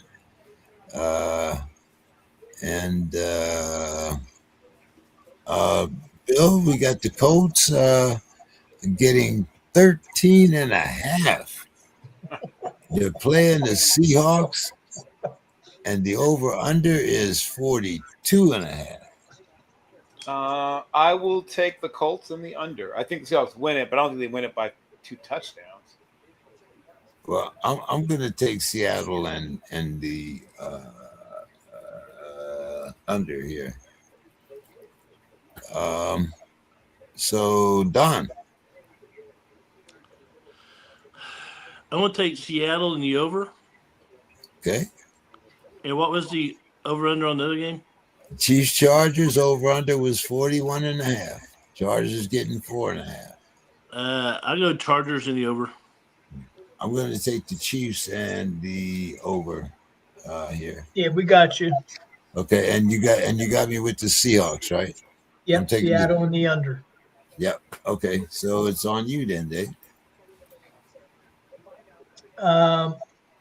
Kansas City, man, they're going to want to win this game, and it's at Kansas. I'm going to take the Chargers in the over. I just can't. And in the other game, I mean, that's a huge spread. Indiana is like they're in playoff contention. I just don't know what's going on with quarterbacks. So I'm taking Seattle in the under. I think that's why the spread is so much, because they don't know who the quarterback's going to be either, at least not as of today. It's not, Rivers is on the taxi squad, but he's not named as the starter. Daniel Jones is supposedly hurt, but they say he might be day to day, but we'll see. But I think that's the reason for the spread. No. He's not day to day. He has a torn Achilles. Oh, well, okay. Well, so you mean Riley Leonard? Yeah, that's it. Daniel Jones is not going to be. Daniel Jones is done for the year and part of next year, I believe. Probably. Yeah. So who did I leave off on here? Anthony. Need Anthony. Okay, Anthony and Bill, right? No, just Anthony. Okay, Mr. Scott, you got the floor. Well, I'm gonna take the Chiefs until they're knocked out. We don't have there you go. They're at home. You Okay. can knock them out. And the Chargers are good though. That's gonna be a good game. I'm gonna take the Chiefs in the over. Okay. It's probably the weather, and then the Colts. Gosh, Jonathan Taylor. He's out too, isn't he? No, Jonathan Taylor's not out. He's not out. He's just been underperforming. That's their offense. No, he's near the league. He's the number one running back in the NFL, so I wouldn't call that underperforming. Well, he's been under for his last couple games. I'll put it like that. Since Daniel Jones has been having problems, because I thought it's funny that the three best backs in the league that you would have thought, even though you say, Jonathan is leading the league, but I think he's slowly wearing down just because he has to carry so much of the load. But go ahead, Mr. Scott. Who you got here? Well, when you have a no-brand quarterback, I can't take a team like that where they have an off-brand type quarterback. I don't take. Are you talking about Sam Darnold or? No, the Colts. Okay. Yeah, they have one of these, generic people, and they don't never do good when they come right in. So I'm going to take Seattle and maybe the under on that one. Okay. Staying with you here, Mr. Scott, we got the Titans, and they're getting 12.5. They're playing at the 49ers, and the over-under is 44.5. 49ers are at home. They seem to be getting healthy. Maybe they want to make a push. I'll take the 49ers and the under. And we have the Packers. They're giving the Broncos 2.5. The Broncos are playing at home. The over-under is 43.5. Yeah, I'm going to take the Packers. I'll take the Packers on the under. Okay. Bill. Mile High is a very difficult place, but I will take the 49ers and the under, and I will take the Packers and the under. Okay. I'm going to take the Broncos and the under, and I'm going to take the 49ers and the over. I think the Titans won their Super Bowl last week. We'll see. Don? I'm going to take the Broncos and the under. Okay. I'll take the. So are they playing in Tennessee or are they playing in San Fran? They're playing in San San Fran. Francisco. Okay, I'll go Niners and the over. Okay. Dave. Okay, I'm going to take San Francisco in the over and Denver in the over. Okay. That Dave. should be a good game, that one. Green Bay and Denver. Yep. Yeah. Might be the best game on the slate. Might Yeah. be. Yeah. Yeah. And both of them are cold weather teams. I don't. The only thing that might make a difference is the field goals in Mile High. We'll see. So we have the Panthers, and they're getting 2.5. They're playing the Saints, and the over-under is 40.5. Panthers getting 2.5. Oh, okay. Go ahead, Dave. Yeah, that's Carolina. I think has been doing pretty good, and they've had the upset. So I'm going to take Carolina in the under. Yeah, I don't have confidence in New Orleans. So yeah. Carolina's like 6-7. I want to say. So for me, Yeah. Carolina in the under. Yeah, I mean, they did good last week, but I'm trying to think. Somebody might be smoking something here. I don't know. I'm definitely gonna take that. I'm gonna take the Panthers and the points, and I'm gonna take they're playing in New Orleans. I'm gonna take the under in this, and Dave, staying with you, we have the Lions, excuse me. The Lions are getting 5.5. They're playing at the Rams, and the over-under is 55.5. This is another good game. I've been taking Detroit in the over all season long, and then last week I took Dallas in the over. And of course, Detroit won. So I'm going to take Detroit in the over. Okay. I'm going to take Detroit, but I'm going to take the under here. I don't know if they're going to. That's a lot of points. Yeah. It's a lot of points. So are we on Don here, I believe? Yes. So I'm going to take the. I'm going to take the Rams in the under. Okay. And what was the over-under on the other game? The Panthers getting 2.5, playing at the Saints, and the over-under was 40.5. I'll take the Panthers in the under. All right. Mr. Scott?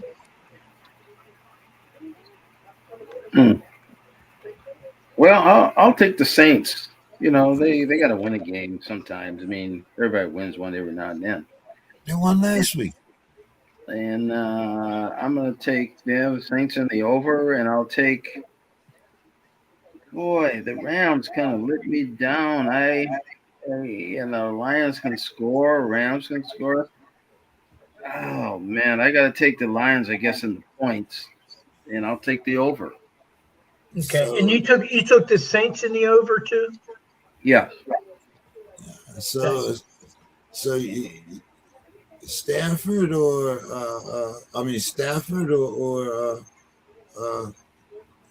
So either John Matthew Stanford or possibly Mr. Jared Goff. Well, Stafford is better. Stafford's better than Goff. I mean, I don't care what that other guy says that gets on here every now and then. He just keeps avoiding me. Stafford is a better quarterback. He's just older. That's the only thing. That's why they traded him, because he was an older guy and they thought the other guy was going to be so great. And he's kind of going back, he's going back to default settings. So, that's just.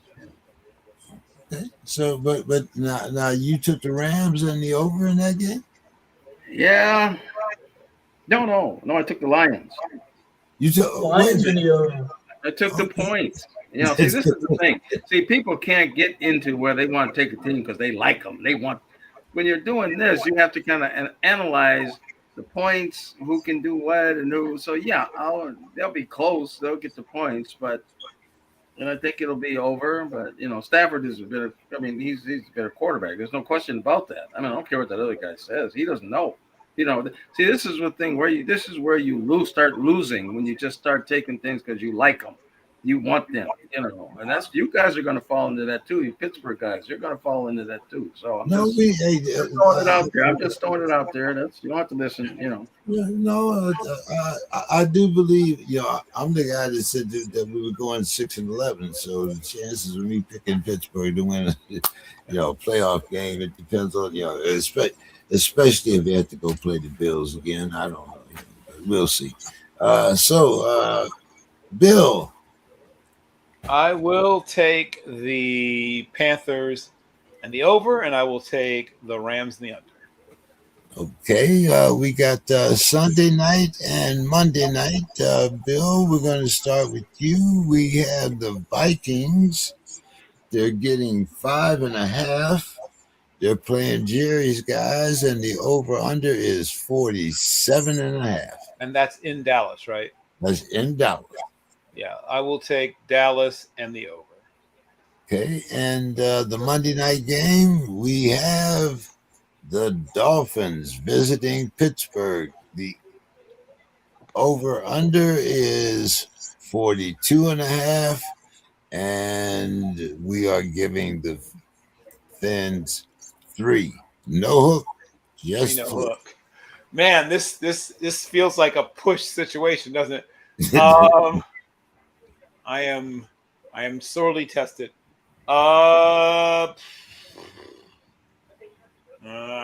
This could definitely go either way, or it could go neither way, because of the no hook.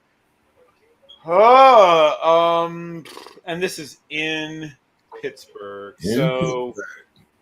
And we know, of course, about the Dolphins' legendary struggles in poor weather games. So I will take the Steelers. I don't like it, and I will take the under. I don't like any of it, but I'll do it anyway. All right. Well, give us your final thoughts. Maybe you'll like that. Well, my final thought is a sad one. Sharon Moore, a bright young black coach who I've been tracking his career since he was the tight ends coach at Bowling Green State University many years ago, was dismissed apparently for cause from the University of Michigan, opening up another flagship. This has got to be a record, right? For flagship, top 5 in the history of wins in college football kinds of programs have opened up this offseason, and this is yet another one. One is, I hope that the allegations, if true, I hope he seeks out counseling. I hope he gets himself in a better place. Or if the allegations are untrue, I hope that he is, radically vindicated and that his name is cleared if the allegations do not turn out to be true. But either way, we've lost, I think, one of the brightest and most interesting, most charismatic young coaches. And it's particularly tough because, once again, it's hard for black coaches to get these jobs. When the Mel Tuckers come along and they lose their job for cause, and Sharon Moore apparently for the same kind of situation. I hope it doesn't make some of these places gun shy, but I see Charles Huff is, continuing to climb the ranks a little bit, slowly but surely. I hoped at one point he might even get an interview with Penn State. That didn't happen, but he had coached there as a running backs coach in the past. We're having successes both at Marshall and now at Southern Miss before he moved up the ranks with what happened with Ryan Silverfield leaving Memphis. But like I said, I don't know Sharon Moore terribly well. We do talk occasionally on Twitter. We follow each other, and he always seemed like a very gracious and an intelligent young man. But, who knows what goes on behind closed doors. But once again, I hope that, one, this does not derail his career as it seems to have done with Mel Tucker. And two, I hope, like I said, it doesn't make some of these flagship programs become gun shy. Well, the actions of one person prevents them from looking at someone else just because they're also young and black. That's my fault. Very sober thoughts there. Mr. Scott, Vikings getting 5.5, playing at Dallas, over under 47.5. Boy, boy, it's going to be turnovers, missed field goals, drop passes. All these kind of things are going to happen. JJ might get hurt. I got to take Dallas at home. And the Vikings really haven't been doing a lot of scoring. So, and Dallas has been. So, Yeah. but that's what I'm going to take Dallas in the under. Okay. And Monday night, you got the Dolphins getting just 3, no hook, and they're playing the Steelers in Pittsburgh. Over under is 42.5. I will take. I think the ends are resurgent. I think that this ayahuasca, he had a good game last game, but I don't think that's going to last. Even though they're at home, it's going to be cold, and that's another thing. But I'm gonna try Miami. I'm taking the points, and I'll take the over. All right. Final thoughts, Mr. Scott? Well, the only thought I have is I was just thinking about baseball coming up or getting into as cold as it is here now with all this snow. It's just getting ridiculous now, and it's just going to be below zero. Just all this foolishness. I can't stand it. You live in Minnesota, Mr. Scott. Well, yeah, but usually it hasn't been this bad this early. This is like the end of January. It's supposed to be like so. But yeah, I was just thinking about, for some reason, baseball, and I just thought it just popped into my mind about Zoilo Versalles, who was my favorite player back then, a shortstop from Cuba. And the old owner then, Calvin Griffith, when the Twins came up here from Washington, and they were like the most terrible team for years in baseball. And so they relocated up here. We were going to get the Giants, but they decided, the guy came up here and saw the winter snow. He said, no, we're going to California. He just stayed up here, got off the plane, got right back on the plane, Horace Stoneham, said, I'm going to California. That's it. I'm not going to play here. But Zoilo, Calvin brought in a lot of great players from Cuba. Zoilo Versalles, Tony Oliva, Camilo Pascual, which was just, he had a curveball on TV when you watch it. It looked like it just dropped off a table. And then Zoilo became that, when they won the pennant in 65, he was the most valuable player in the league that year. And that World Series was tremendous with the Dodgers, where Jim Mudcat Grant pitched a great game and hit a home run to win a game, the pitcher. But Koufax and Drysdale were just too much. Them two were just, and I think that's all they started. It was them two. And those guys were just too much. It was just, but it went 7 games. And I don't know, when it gets this cold, I think about warmer things. And actually, I'm thinking about where I'm going to get out of here. I haven't decided if it's going to be Vegas or Miami or one of the islands or something. But that's my final thought. No love for Claude Osteen? Oh, yeah. Well, see, there was a lot of good players that Calvin Griffith brought up. Like I said, Rod. No, I'm just saying in that amazing pitching battle, you had Jim Cott, but I was pointing out that Claude Osteen also was involved in the. It seemed like it was just Drysdale and Koufax. I think Koufax also pitched 2 relief stints. Including, I think, in the final game, which is the final game of his whole career. I think he pitched a total of 27 1/3 innings. I think in that World Series, he was dominant. He was, him and Bob Gibson. That was just. Those were the unhittable people. Between the two of them. But yeah, that was so exciting because in school, the shop teacher brought a TV in so we could watch the games because they played some of those games in the daytime. Right. In those days, they did. So I think the rotation was a very young Don Sutton, Claude Osteen, and of course, as you mentioned, Drysdale and Koufax. Actually, Peranowski was one of the relievers. He ended up. Peranowski was a terrific reliever. Yeah. He ended up coming to the Twins. So, Dave, your final 2 here. Let me see. I'm gonna take. I'm gonna take Jerry's guys and the under and I'm going to take the Steelers in the under.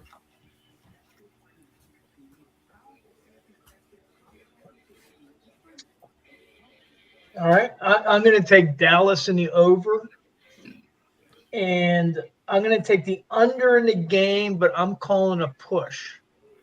Ooh, So if the game is 3 you get points, I'll extra get 2 points. Yeah. points Wait for the a minute. push. Wait. I'm throwing a flag. Wait. How can We've been doing this. We've done it before. It's not Yeah, new. you can take the same thing, Mr. Scott. It's open. Yeah, but then you win either way if you take a push. No, No, no, no. I either get 2 points or I it- get 0 points. yeah, Okay. yeah. It's even. So you're taking the push for In the the extra under. point and the under. All right. And your final thoughts. Yeah. Well, one, I'm going to be at the game. It's going to be in the 20s, so I'm going to be bundled up. You know, I can't take the cold the way I used to, but I'm gonna go for it. But Dave, do you go to any games that are above 20? yeah, I do. Oh, In September. I was just wondering. I'm still seeing that picture of you in Buffalo with ice. Oh yeah, that Buffalo playoff game. That Yeah, was crazy. Wow. But yeah, my final thought. I'm going to, Bo was talking about how college football is professional, and this has been a battle going on for 90 years, and I'm going to go back to the 1930s. Jock Sutherland, legendary coach he was coaching the Pitt. He had actually played for Pitt in the 1917 when they were national champions, or claimed to be national champions. And what happened? They had a bowl game out west, and he arranged for the players to get a stipend so that they would have eating money and everything. Well, the chancellor at the University of Pittsburgh said, "No, you can't be doing that." And these are college athletes, and then furthermore, Jock Sutherland would give they kind of called them submarine scholarships, because Pitt didn't offer scholarships in the 1930s. A submarine scholarship was they would give you a job that you didn't show up for, but you were paid. And that's the way he was doling out money. And they won national championships. I mean, Pittsburgh, between Carnegie Mellon, University of Pittsburgh, and even Duquesne, all three of them were nationally ranked teams. Yep. And it was on top of it. Well, the chancellor said, no more of that. No stipends, no scholarships, none of these arrangements. These are going to be student athletes. And at the time, they were building or had just finished building Pitt Stadium. And so Jock Sutherland said, well, if I can't do that, I'm not going to be able to attract the caliber of player. So we're going to have to play a lesser. We can't play the Notre Dames. We can't play these teams. And the chancellor said, no, you got to play Notre Dame. We got to fill that state. We got to pay for the stadium. You got to fill it up. And Jock Sutherland, he ended up leaving Pitt because he knew what was going to happen. And really, the University of Pittsburgh became irrelevant for the next 40 years until Tony, and I'll call him Tony Dorsett, or now Tony Dorsett, as he renamed himself. Until they became relevant in the 1970s. But really, and that whole battle was about the academia being afraid of professionalizing the sport. And I think that battle's been going on for 90 years. Pitt, they voted not to go to a bowl game. I think it was the Rose Bowl. And that's while Jock Sutherland was coach. And now here we are in 2025. And I don't, hey, the players, it's their name, their image, their likeness. They should be able to make something off of that. The transfer portal, I think, has done more good for college football than bad, is my opinion, because it's spread out the competition. So, but this is a battle that's been going on for at least 90 years, if not more. So that's my final thought for tonight. Okay. Don, take us home. Your picks and your final thoughts. So I'm going to go Dallas in the over, Okay. and I go Pittsburgh in the under. All righty. So final thoughts. So we started off talking about college football. We'll end talking about college football. Of course, the situation in Michigan. I found out today that this investigation has been going on for about 3 weeks. Yep. But they didn't want to say anything because signing day was Wednesday, and so it's all about keep your class together as it is, because the rule says if your coach leaves, you can leave. So all those scholarships that just signed are non-binding. And Michigan had a pretty nice haul as far as offensive linemen go. And who needs offensive linemen? University of Texas. In fact, I think 2 or 3 of those guys, it came down between Michigan, Texas, and someone else. So hopefully Texas can reap some of the benefits from this scandal. The other thing that's real interesting, everything is a domino, right? College football is about domino effects. So Michigan fires their coach. Michigan's number one priority is to find someone that they feel confident to run the program.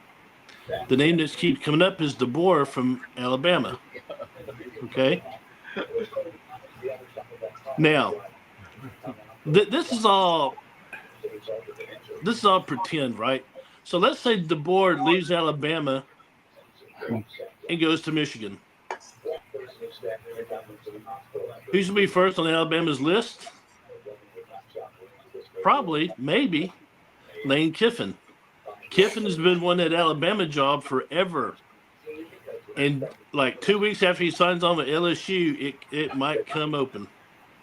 So I'm just gonna pop a big ass tub of popcorn. I'm gonna watch as Lane Kiffin fucks another school. Possibly. I'm not saying it's gonna happen. Possibly, but I just got some text from some people who work with 247 Sports, and they're bringing all the juicy details about what's going on in Michigan. I mean, he got arrested. Y'all know that he got arrested today. Yeah, he got arrested. Yeah, at his girlfriend's house. So Yep. Yeah, it's gonna get worse before it gets better, guys. But all that aside, I don't want to get involved in people's personal life, but the fact that it's going to set off chaos in college football possibly is going to be real interesting, because I think Texas could get some kids from Michigan and Alabama. Wouldn't that be nice? Anyway, that's my final thoughts. All right, Mr. Scott. I'm trying to figure out how you come up with all this Green Bay gear so quickly. I mean, was that the plan this year to abandon the Vikings for the Packers? Well, like I was saying, see, when I was a kid, there was no Vikings. There was no Twins. Right. And so all we saw was Green Bay. I mean, I knew every player on Green Bay, Marv Fleming, Bart Starr, Jerry Kramer, Willie Fuzzy Wood, Thurston, yeah. Fuzzy Thurston, Max Kenny McGee, Merson, Lloyd Dowler. I mean, I knew all of it. See, that's all we saw. And the Yankees. And that's why the Yankees was my team, because we didn't have any team here. We just had the University of Minnesota, which was really hot when they went to the Rose Bowl for those 2 years with Sandy Stevens as the quarterback. Yeah. But yeah, that's why I still kind of keep a little Green Bay, because that was my first team, and then it was cold here and we had to go outside and battle in that snow and cold. And when I watched that Dallas and Oh man, that game with Dallas and Green Bay. I'm just like, and I looked outside. I'm like, good Lord, there's no way I'm gonna play a game in this kind of weather. This is ridiculous. But I mean, that was the real deal. That was real deal football. So yeah, that's why I kind of keep my, toe in some Green Bay. I even go across the border every now and then and watch a game with some people over there. Oh, okay. All right. Well, hey, have a great weekend, guys. Enjoy the games this weekend. Wow, who would have thought? Was it week 15 already? I mean, it seems like the season just started. I don't know, but everybody, I want more games. Let's go for 21. What the? Oh, come on. Teams can't even field quarterbacks with 17 game seasons. Hey, then don't accept that $60 million that Dak is getting. If you can't play the season, then hey. Yeah, but even when they played 12 games, they had a backup, and if you're really leading, and they put the other guy in. And they hit harder. They hit harder when they were playing 12 and 14 games. I don't know, but anyway, hey, bring back the clothesline. Anyway, 16 game season. Go Army, beat Navy. All right, guys. All right, guys. Have a good week. I'll see everybody next week. Have a good Next week. Take week. care.